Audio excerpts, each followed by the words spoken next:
Coffee হাউসের সেই আড্ডাটা আর নেই, আর নেই। কোথায় হারিয়ে গেল সোনালি বিকেলগুলো সেই আর নেই। লা লা লা লা লা লা লা লা লা লা লা লা লা লা।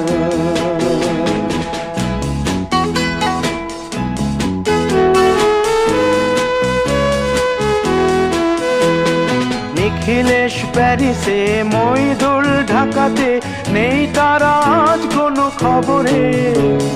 গ্র্যান্ডের গিটারিস্ট গোয়ানিজ ডিসুজা ঘুমিয়ে আছে যে আজ কবরে। কাকে যেন ভালোবেসে আঘাত পেয়ে যে শেষে পাগলা গারদে আছে রমা রায়। অমলটা ধুকছে দুরন্ত ক্যান্সারে জীবন।